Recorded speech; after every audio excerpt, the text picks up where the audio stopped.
Hello and welcome to a special edition of the F1 Update.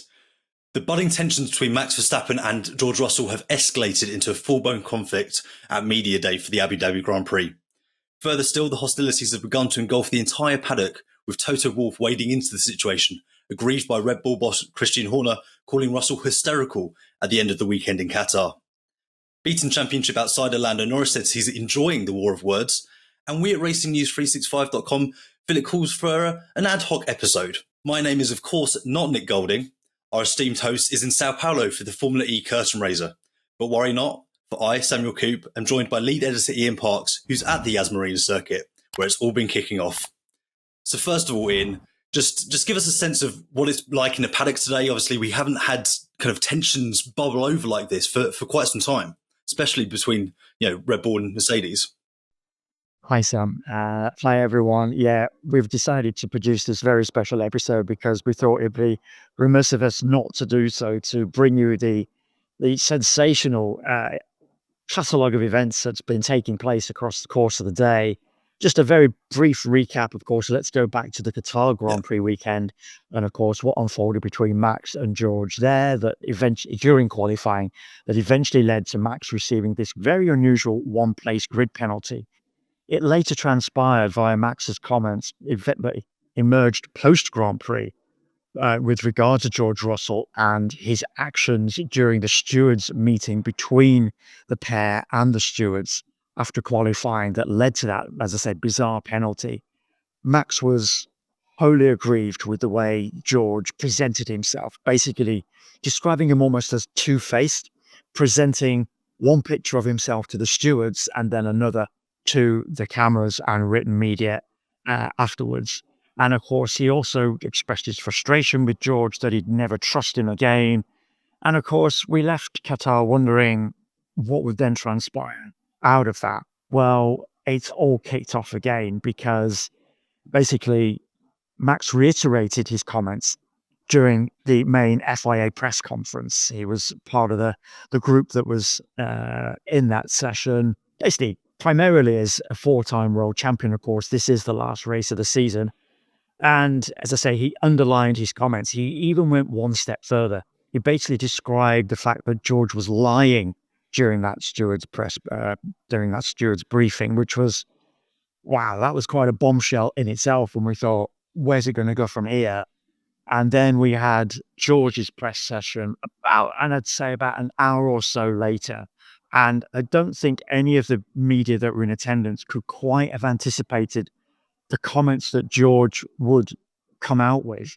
And they are of such a nature that ordinarily I would give you these off the top of my head. But I just want to relay the comments exactly as George presented them. I don't want to praise them. I don't want to do them in an ad hoc way.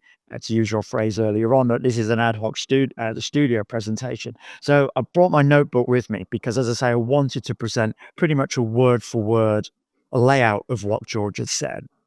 So in response to Max's comments about him, George Russell, being a liar, George turned around and basically said that even before he had spoken in the stewards' meeting, Max was so angry. He was swearing at the stewards that he wasn't trying to get Max a penalty at all. He was just presenting his version of events as he saw it.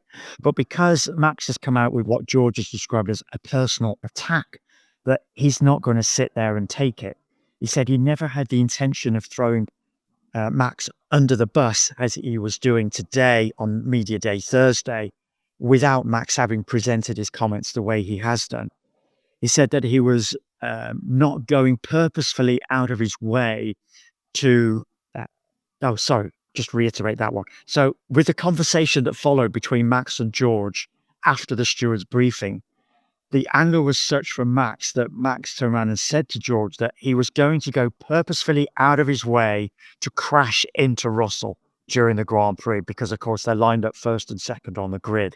And that, to quote unquote, Max saying to George, "I'm going to put your fucking head in a wall." Now, I don't mind presenting that comment in that way on this occasion. Apologies for the swear word should anybody be taking offense, but I'm sure you can appreciate the gravity of what George is saying here. George had said that he'd never seen Max like this before, other than when he was a 14-year-old in a go-kart paddock, that not much had changed between the Max of 14 and the Max of 27 as he is now. And that basically Max had let his shit hit the fan. And again, I do apologize for the swear word, but again, this is just presenting the nature of George's comments as he came out with them at the time during his media session. And there was a sense that at one stage that George was getting a little emotional, not teary-eyed emotional, but as we all know, George Russell is quite considered with his comments. He's very thoughtful, very eloquent. But there was a sense that at one stage that, as I say, he was starting to get a little bit ahead of himself with what he was saying. As I said, there was a little bit of anger creeping into his own words. Just to add as well, part of the summary of what George was saying was that if, in presenting himself as a four-time champion, that basically Max was not behaving as he should, and he would much rather be like Lewis Hamilton, a seven-time champion, in the way he presents himself. George referred to the 2021 Abu Dhabi Grand Prix of 3 years ago, basically saying that if what had happened to Max had happened to Lewis on that particular occasion, and the way Lewis lost the title on that day, and he didn't feel Lewis deserved to lose the title that way, he felt that Michael Masi, of course, the now infamous race director that oversaw that Grand Prix that day, he would be fearing for his life if Max had lost the title the way Lewis lost the title that particular day. Now, funnily enough, Sam, Max pretty much immediately after his George's session, immediately after Max had a Dutch media session. Now, Max was not having any of it, as you can appreciate. And having spoken to my Dutch colleagues on Racing News 365, having spoken to Aaron Deckers, who was present in that session, Aaron, of course, our Racing News 365 correspondent for .nl, basically, Max was pretty much batting everything away. He'd had enough of what George was saying, that he was going to grab a box of tissues. A beautiful quote from Max, given in mind, as I say, how George was feeling emotional at the time. But as I say, not quite teary emotional, but Max having pretty much enough of listening to what George had got to say, that as far as he was concerned, he was done with the situation now. So, yeah, it's been quite remarkable the way these two guys have pretty much gone at one another across the course of today. Absolutely, and thank you very much for that summary. It's it's quite a kind of a comprehensive kind of back and forth between the two of them. And it's also worth mentioning that Michael Masi did actually receive death threats in the wake of what happened in Abu Dhabi 2021. So George's words, there's certainly something to those as well. But it's not just those two, not just the drivers who have now got involved. Obviously, as I kind of alluded to at the top of the show, Toto Wolff is unhappy with Christian Horner's conduct as well. So I was wondering if you could, give us a bit of the flavour there as well, because Toto was there alongside Russell for his media interview. It was extraordinary. I've got to say, Sam, I almost felt like it was a father trying to protect his son in some respects from the nasty men down the road at Red Bull, having a go at George. Me personally, I didn't think that there was any need for Toto to be there, and I just thought it kind of undermined George a little bit, because George was holding his own in light of the questions that were being posed to him. It didn't really need to have Toto stood on the side. And Toto, just to clarify, came into George's press session about 2 minutes into the 15-minute open media session that we had, and then he stood to the side, and it was like, Toto, why are you doing? Why do you feel the need to be there? And Toto decided to interrupt or step into one of the questions that George received before George had even answered it, and then basically just decided to have a go at Christian Horner, because, as you mentioned at the top of the show in terms of your presentation, Christian had described George as being hysterical. Well, Toto's quite clearly taken umbrage with this. He's quite clearly not enamored with that kind of comment at all. And he decided during his own comments against Christian, once they're describing him as a yapping little terrier, which is just like, here we go. This is back to 2021 levels between these two. And if anybody can remember the back and forth that we had with those two guys, it was part of the overall dynamic of that season. We had Max and Lewis clashing on track, and then we had Toto and Christian clashing off it. Well, here we go again. It's the same old story where Christian has said something, Toto's now responding in kind, and it's a case of Toto saying that Christian had crossed the line by describing George as hysterical.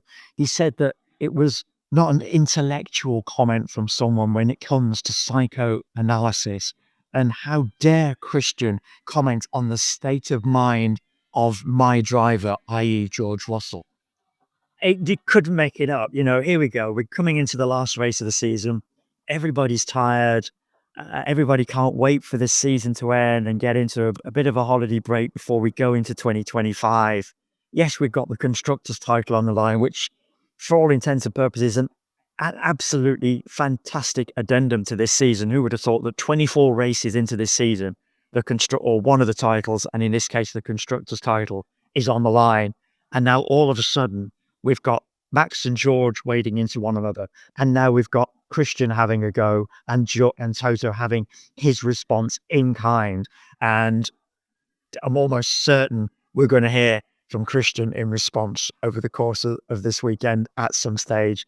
That in itself is going to be fascinating because there's nothing Christian enjoys more than having a go at Toto Wolff. Absolutely. It really kind of sets us up nicely heading into the winter and then obviously into 2025 when we're anticipating one of the kind of all-time great seasons in terms of the parity that we have between some of the leading teams, including Red Bull and Mercedes. And also just a last one from me in very quickly. These comments also come in the backdrop or against the backdrop of Max Verstappen being linked throughout the year to Mercedes.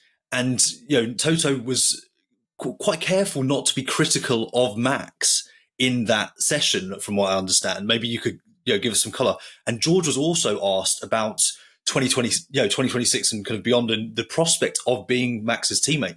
So could you just give us a little bit on that as well? Because, that's certainly something that's going to roll over the next year or so. Yeah, you would have thought so, of course. But obviously we got Kimi Antonelli alongside George Russell for next season. As you say, Max has been linked throughout the season pretty much, ever since it was decided by Lewis Hamilton, of course, that he was no longer going to be a Mercedes driver for 2026. He was announced he was off to Ferrari. And ever since then, we've had this constant tumult of speculation as to who would replace Lewis. And of course, Toto made a serious play across the course pretty much of the season until it was eventually announced at Monza that Kimi Antonelli would be George Russell's teammate. So he was playing his own games, of course, trying to more than likely get under the skin of Christian Horner by saying, hey, Christian, I'm coming after your driver here. If there's a possibility that we could get him, then I'm going to make a serious play for him. Because, of course, you have to think back to the very start of the season, everything that was going on with Christian Horner at that time and with all the allegations against him by a female employee inside the team. And, of course, we had Jos Verstappen talking up the possibility that his son Max could leave. This being alluded to the fact that, of course, that Max had got this clause in his contract that if Helmut Marko left, then Max could go as well. So Toto was making a big play about the possibility that he could pinch Max from Red Bull. And now, as you say, in this particular session, Toto not really saying anything with regard to the possibility that Max might be on the radar in the future. And when George was asked specifically about, is it possible now that he could ever be teammates with Max Verstappen? He didn't knock it down, to be fair, Sam. He said, well, these things happen. It's going to all be water under the bridge at some point in time, and you just get on with life. I mean, George was pretty much deciding that today was the day that he's going to draw a line under all of this and was just going to go on to the weekend and focus on the racing. But unfortunately, we now have this underlying tension between these two drivers. I don't think that's going to go away because, as I say, Max has made it abundantly clear that he could never trust George again, in particular when it comes to what he's seen or what he saw and heard in that steward's briefing after the Qatar Grand Prix qualifying.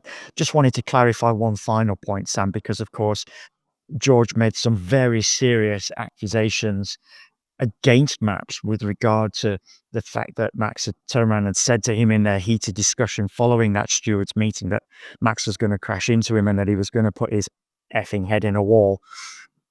Just wanted to clarify what Max has said in the Dutch session as well, because I feel it's important to do that. Max has said again that at no stage did he ever come out with comments like those, and he's basically again called George a liar. Now, whatever way you want to look at that, for George to say something like that, if he is lying, you've got to ask, why would he come out and say something like that? That, as I say, I'm not taking sides on either driver's case, just to be abundantly clear. I'm just relating exactly what's taken place over the course of today in Abu Dhabi Media Thursday. It has been quite extraordinary, and it is now going to be quite fascinating to see, should these two guys be on the same part of the racetrack at any given time across the course of this weekend, just what is going to happen. And of course, even if they come out of this unscathed, what's going to happen going into next season when, of course, they do come into contact with one another once again at some point during the course of a Grand Prix weekend, because I don't think it's going to rest here. It will spill over eventually, not least because of the fact that us as media, we're going to judge it up again because we love a good spat between drivers, let's face it, at the end of the day.